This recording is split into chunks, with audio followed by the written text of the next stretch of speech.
ക്രിസ്തുവിൽ സ്നേഹം നിറഞ്ഞവരെ, ഇന്നത്തെ സുവിശേഷത്തിൽ നമ്മൾ കാണുക യേശുവിൻ്റെ ശിഷ്യന്മാരായ യോഹന്നാൻ്റെയും യാക്കോബിൻ്റെയും മാതാവ് യേശുവിൻ്റെ അടുത്ത് വന്ന് യേശുവിനോട് ഒരു കാര്യം അപേക്ഷിക്കുകയാണ്. എൻ്റെ ഈ മക്കൾ രണ്ടുപേരും അങ്ങയുടെ മഹത്വത്തിലായിരിക്കുമ്പോൾ അങ്ങയുടെ ഇടതുവശത്തും വലതുവശത്തും ഇരിക്കുവാനുള്ള വരം ഇവർക്ക് നൽകണമെന്ന്.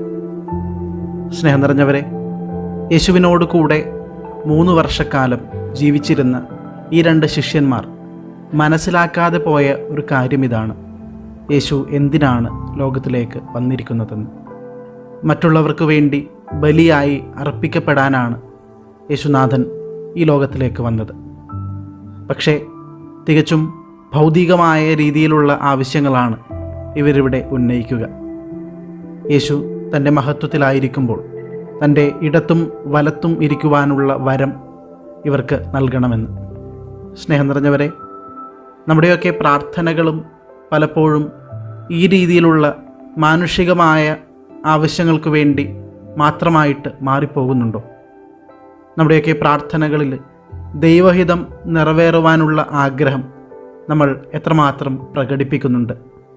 നമ്മുടെ പ്രാർത്ഥനകളെ ദൈവഹിതം നിറവേറ്റുവാനുള്ള മാർഗങ്ങളാക്കി നമുക്ക് മാറ്റാം.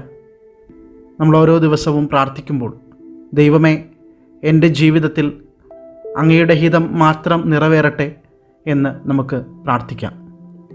ഇന്നത്തെ ദിവ്യബലി നമ്മൾ അർപ്പിക്കുമ്പോൾ ലൗകികമായ കാര്യങ്ങളെക്കാൾ ഉപരി ദൈവത്തിൻ്റെ ഹിതം എൻ്റെ ജീവിതത്തിൽ നിറവേറപ്പെടാൻ വേണ്ട കൃപയ്ക്കു വേണ്ടി നമുക്ക് പ്രത്യേകം പ്രാർത്ഥിക്കുകയും ചെയ്യാം.